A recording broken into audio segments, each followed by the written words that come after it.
Are you ready? Stand by. Hi, what's up sa inyong mga kaboom boom?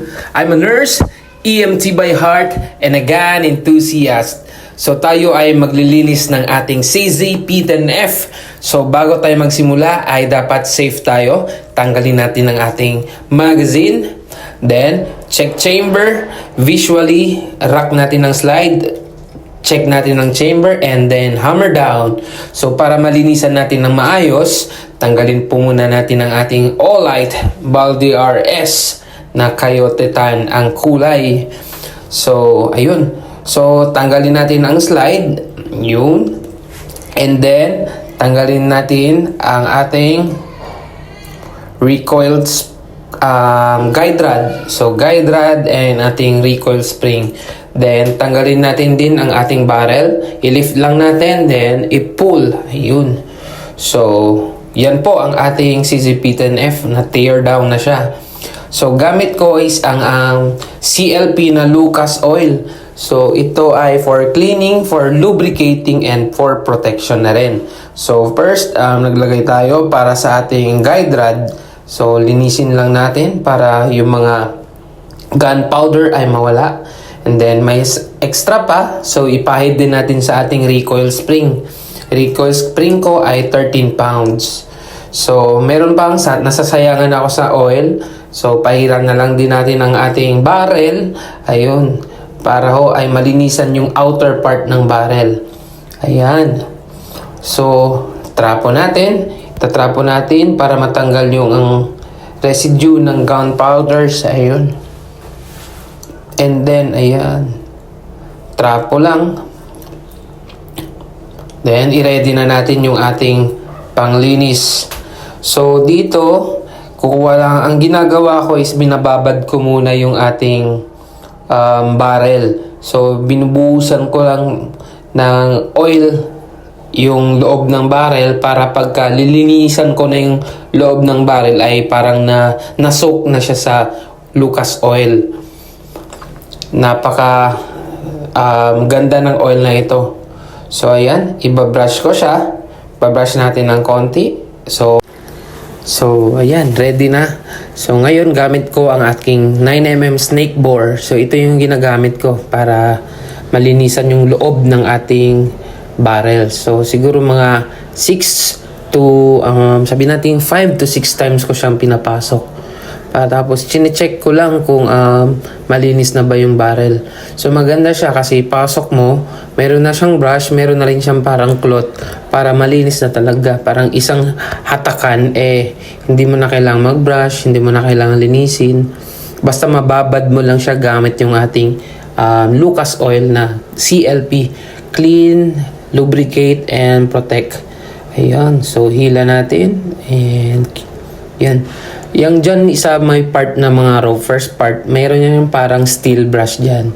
So, yun, maganda na rin siya kasi snake bore. Madali lang na panglinis. Yan. So, yun. So, last one. So, siguro yun. Nahirapan pa ako yung pasok. So, hila lang natin. And then, alright. Then, all goods. I-check natin kung malinis na ba. Sisilipin ko. Ayun. All goods na ito, mga boss. So, ayun, linisin lang natin yung outer part and see to it na dapat wala nang masyadong gunpowders. Ayun, napakaayos na neto.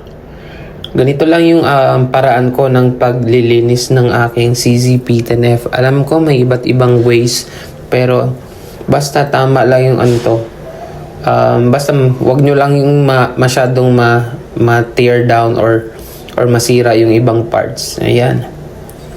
So, linisin lang. I-check nyo lang. Dapat wala nang matirang mga gunpowder. Makikita nyo rin yan. So, yun. So, sa sunod naman, tapos nalinisan na natin. So, ngayon, dito naman ho tayo sa slide. So, sa slide, hindi ko siya nilalagyan ng Lucas Oil direct sa slide. So, ang nilalagay ko, yung brush, lagyan ko ng ilang patak. Tapos, i-brush ko yung aking slide. So, etong gamit ko na brush ay hindi masyadong matigas. So, ito ay pinaglumaan na pinaglumaan ko na toothbrush. Maganda siya kasi soft brush lang siya. Hindi rin masyadong magagasgasan yung yung slide natin. So yun, ibabrush natin yung mga nakikita natin na possible na may mga gunpowders. Ayun, sa railings niyan, dyan, masyado para, yan. Tsaka dyan sa may firing pin banda. Pero, wag lang masyadong lagyan ng oil doon sa may para hindi masyadong mabasa yung firing pin. Ayan. So, 2 beses ko nilalagay kasi para malinisan talaga ng maayos. Ma-wash out talaga yung mga powder residue ng ating CZ-P10F. So, ayan. So, dito sa may bandang ejector, ayan. May maliit na parang pin dyan. Yun. Mahirap siyang, yan din sa may mga sa barrel. Mahirap siyang linisan, so kailangan mo ng, ayan, panlugit. Yan, pwede mo siyang lagyan ng ng cotton, tapos ilugit mo doon sa side para mas malinisan. So, yan, makikita nyo, yun, ang dumi, oh. So, makikita nyo po yung dumi, yung mga gunpowder dyan.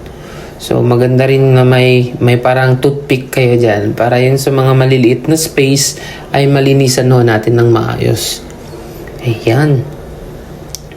So, sayang din yung cotton. So, linisan natin yung sa baba. And then, tusok rin natin dyan sa may butas. Ayan. Itong gamit ko ay sa Lazada ko rin ho nabili yung mga gamit natin. Ilalagay ko po sa description box yung link ng mga gamit natin from Lucas Oil, yung cleaning kit. Ayan. So, ngayon, linisin natin. Sayang din yung CLP. So, ayan. Ganyan po yung aking paglilinis ng ating CZ-P10F na kulay FDE. So, dito na yun.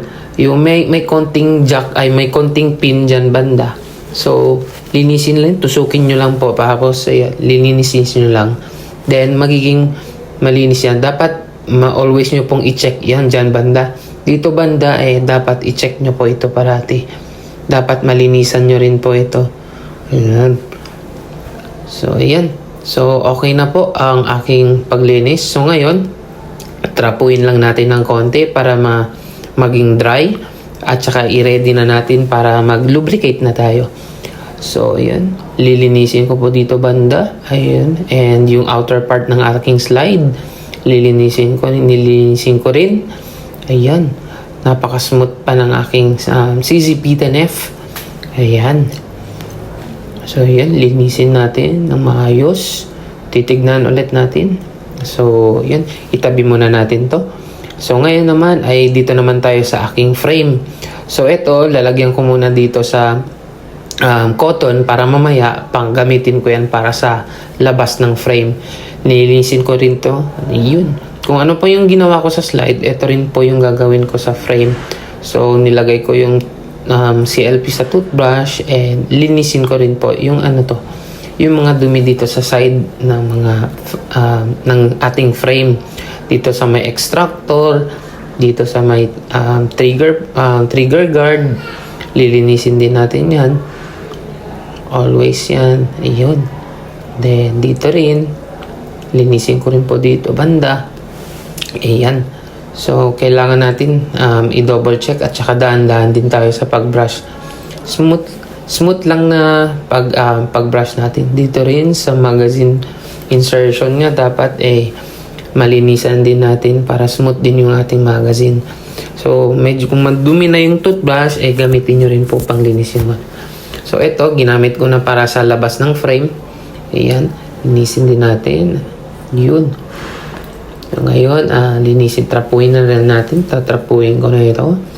Then, pwede rin pong gamitin nyo rin itong trapo na to para ipasok nyo po yun dito sa may magazine. Saan pinapasok yung magazine. So, ayan. Dapat dahan-dahan lang po. Yun. Dito banda. Okay. Yan. So, that's it. Ayan. So, ngayon, ipapasok ko po yung aking trapo kahit isa lang. Mag-ingat lang sa paghatak dito banda. Yan, i-cover natin. Then, sa may extractor niya. Okay. Ayun. So, linisin natin ulit. Ayan. Pakalinis na neto, guys. So, yun. I-double check. Okay. Wala na ata ako nakitang gunpowder. Ayun. So, ito ay parang sulit na rin ako sa paglinis nito. Okay, medyo okay na rin. Ayun. So, ngayon, tabi na natin ito. Ayan, tabi natin ng toothbrush at lagyan na natin Hopes lubricating oil. Ayan, ito yung aking lubricating oil. Dito sa railing niya, lagay natin para sa slide niya. Kahit mga 2 or 3 patak. Tapos, i-slide lang natin para mamaya 1 patak din dito. Then, makikita nyo po sa paglagay ng mga lubricating oil, kung saan yung parang may gas-gas at saka may tear down, doon nyo po lagyan ng oil kasi doon nyo doon parang nagkakakiskisan yung metal to metal.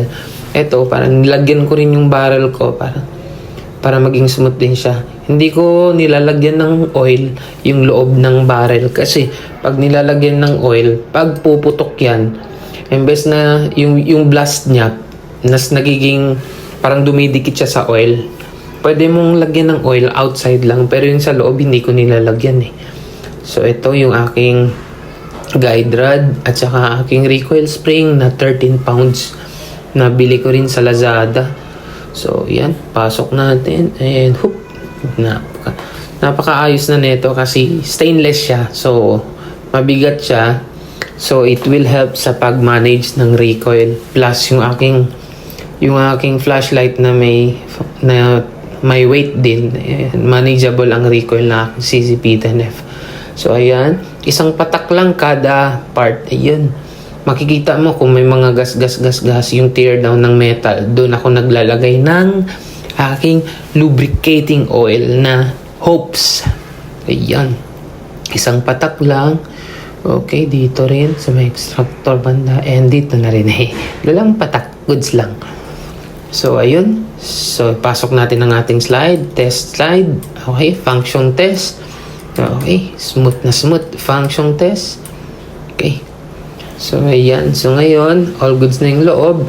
Gamitin naman natin itong trapo ko para panglinis sa labas. Ayan. Finishing trapo. Ayun. So, function test ulit natin. So far, okay naman. Gumagana naman ang slide ng trigger. So far, napakaayos. Sa paglinis nito, isasabay ko na rin ang paglinis ng aking flashlight. Ayun. So, dapat malinis, makintab. Nice ka. Alagang-alaga ko ito kasi ito ang partner ko. Everyday, kahit dito sa bahay. Ayun. Napakalinis. Alright. So, ayun ang aking Olight Ball DRS. Yun. Nabili ko rin sa Lazada. Sa Links FA. So, ilalagay ko rin po yung ang link ng ating Olight. Maraming mga Olight na pagpipilian para sa inyong mga PU-PU. So, yun. Ikabit na natin. And, ayan. Linis na nila. Ayun. Ang linis-linis na ng aking CZ-P10F. Napakaayos. Then, here you go. Ito po ang aking paraan ng paglinis ng CZ-P10F. With Magwell. And meron din tayo extension plate. Thank you!